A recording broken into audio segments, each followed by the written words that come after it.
Welcome to Verify in Field, the Millwork Podcast. Here's Jacob. Hey everybody, welcome back to Verify in Field, the Millwork Podcast. I'm Jacob Edmond, and you're probably wondering where I've been. It's been a few weeks since we've published an episode, and so I wanted to let everybody know that we're still here. We're still going to be publishing. We're taking a bit of a break through the holidays, though, and so this episode right here will be the last episode for the year of 2024.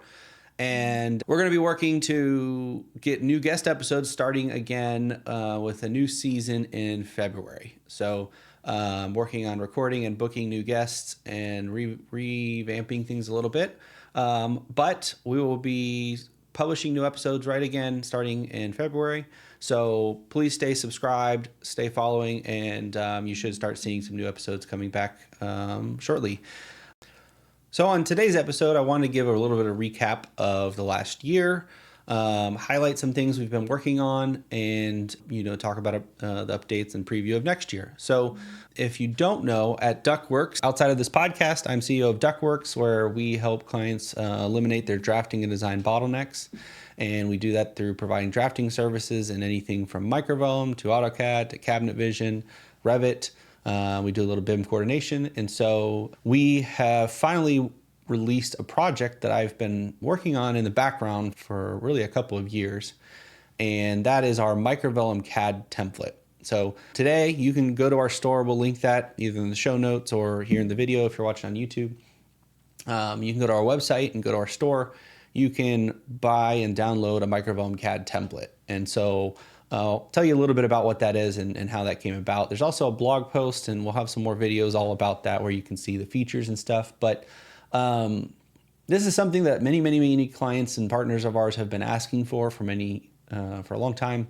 And it's a culmination of the work we've been doing with clients over the last few years, and really my experience as a drafting and engineering manager through many millwork companies. I've, over the years, always built templates at the shops I've worked at, and each one has kind of been a revision on the last one, incorporating things I've learned from people I've worked with each company I've worked with, and kind of compiling the best and brightest really of everything, the features and tools and stuff.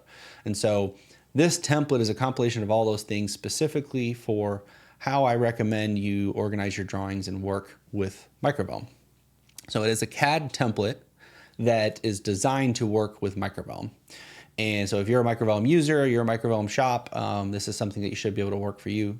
And it's actually 3 different templates. One for all your cover series, your indexes, your schedules. Another for your floor plans, your reference plans. And then a third, which you use for most everything, is what we call a room template. And so this is each room, each drawing, each scope series in Microvellum. Use this template to draw your actual work.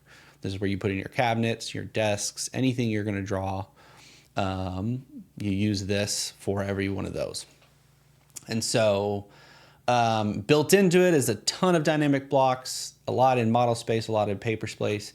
There's also instructions on how to import and pull in project properties. So the title block populates automatically through Microvellum's user-defined project properties, where the project name as well as other information you can put in there will automatically populate on all your title blocks.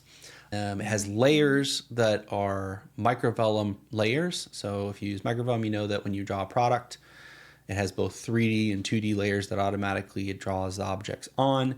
Those are already in the template, because otherwise if they're not, Microvellum will create them without any of your properties defined and added to them.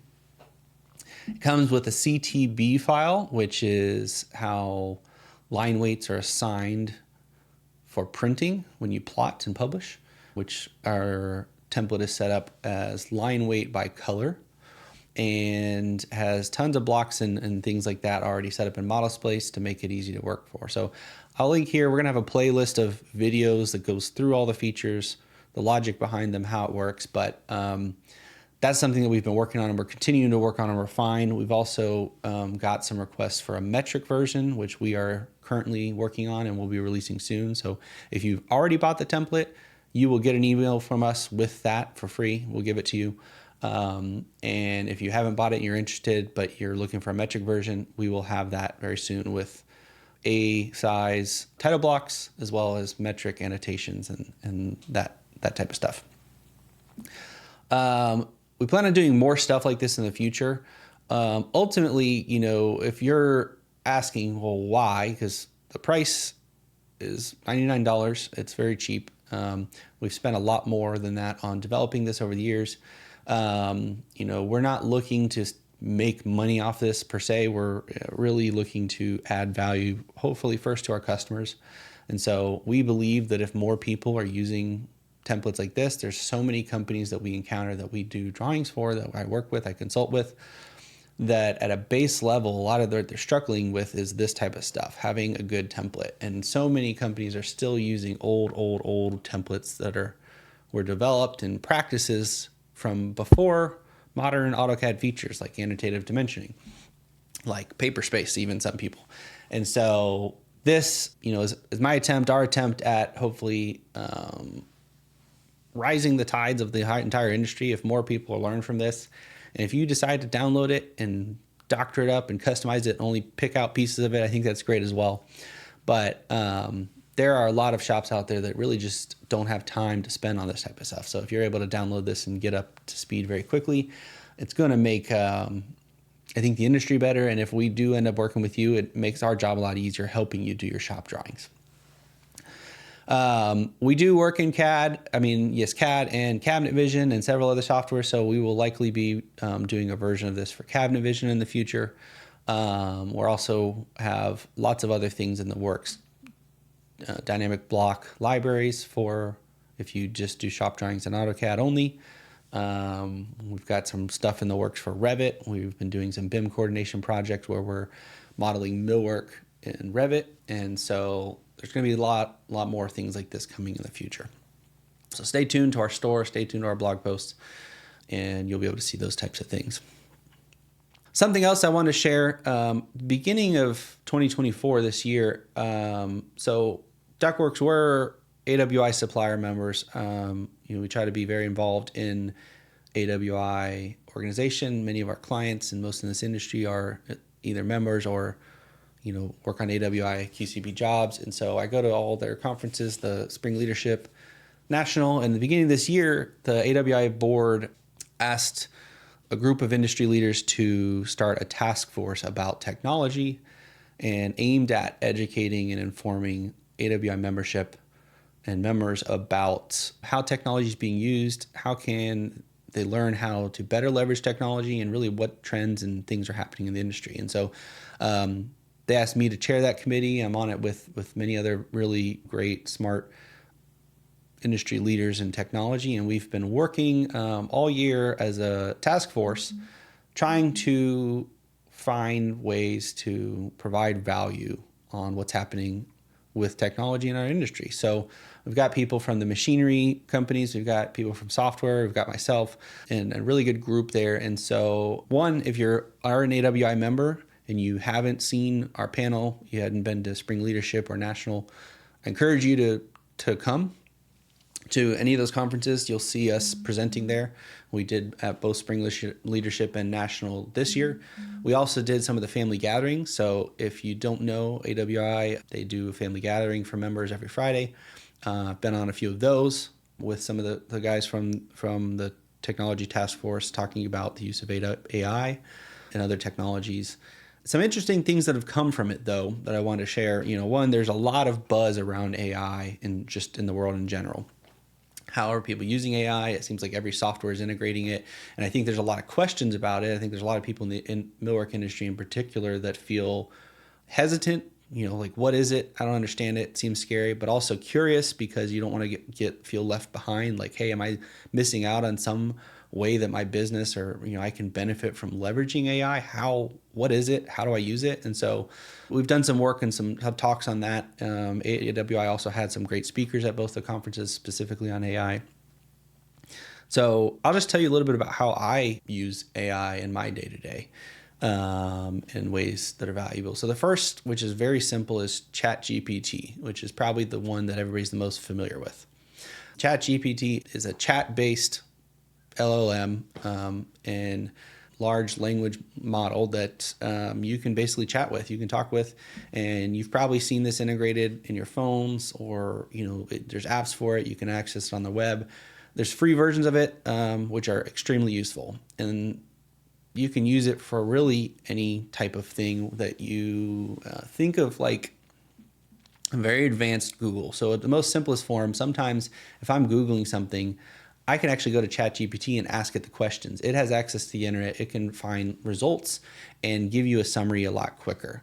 But beyond that, you can actually give it prompts. And so the basic way most all of these chat-based AIs work is you ask it a question and it responds based on the best information it has. And so, for example, I'm just looking through my chat history. I do this podcast, right? And I have a running chat conversation with it where I use it to create podcast outlines. So I've already given it some context. I've already created outlines in the past of when I do interviews with guests for this. So it knows, like, I like to start with an intro. I like to introduce the guest. Then I like to have a series of questions that we go through the conversation. Then I have a summary at the end and conclusion. So it follows that same outline now, and I can just give it a new prompt in the same chat and say, hey, will you create an outline for this guest? Here is who they are and their role in the company they work for, and I want to talk about these topics, and make sure to end with the same 2 questions I ask every guest. And it gives me a whole outline for that. And the nice thing is that I can continue to reprompt it and refine the results, and it does that intelligently. You have the whole history of your conversation. Some other ways I've used it: we redid our website this year. We did our kind of a marketing revamp ahead of IWF. And so I asked it, hey, ask me questions about my company, ask about what we do, to where you can help me put together an outline for our website. And so it gave me a series of like 20-something questions about what services we do, what is our niche, our ideal customer, all that type of stuff. And as I respond to those things, it gets more and more context and more information to give me answers to questions I ask it. And so it gave me an outline, and I'm able to refine it and say, hey, change this. Hey, here's some more information. And that's a kind of a general, a couple examples of how you can use it. I also use it very often, if I'm responding to emails. Sometimes you may have a client conflict or even an employee conflict that you're looking for. Hey, how can I phrase this better? How can I write an email response that gets this message across, but maintains, a very friendly and eager voice or something like that. So you can give it context of like, hey, I want to sound this way. I want to make sure I have this type of attitude come across, but I want this message, and it will give you responses. I've also used it in my personal life. So recently my wife signed up for a class.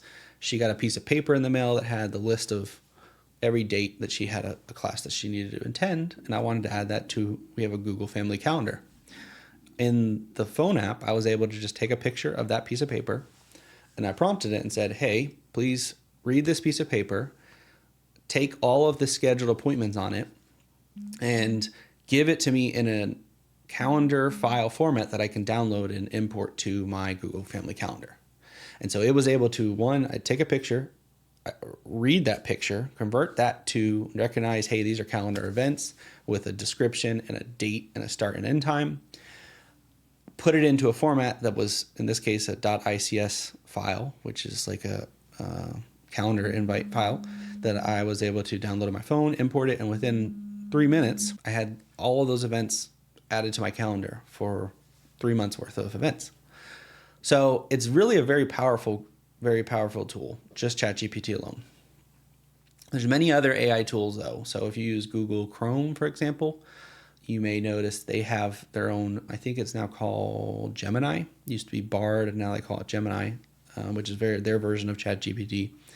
And it's built into pretty much all their tools. If you have an Android phone, it's built into your Google search. You can have AI search results where it gives you a summary at the top.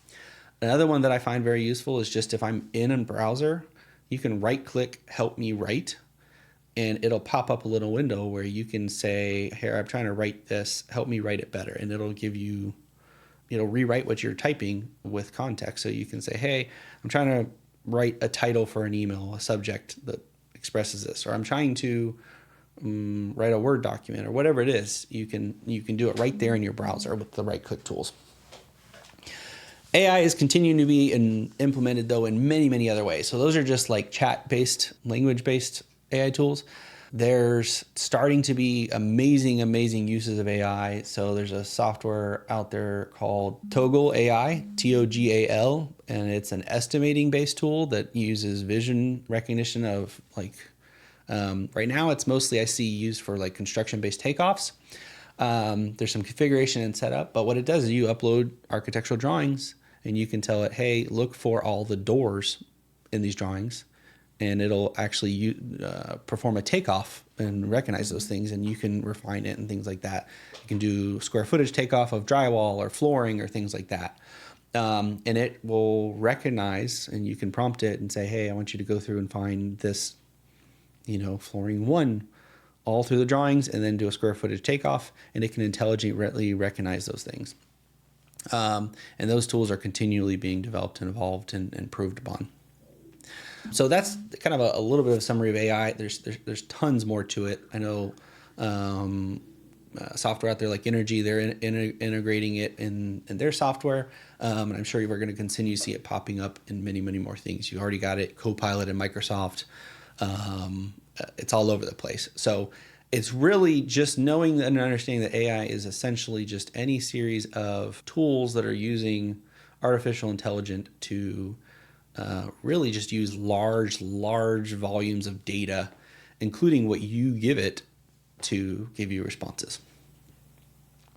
Outside of that, some other cool things. I did an interview, which I'll link here as well, with Floor Cloud, or I think it's Construction Connectivity.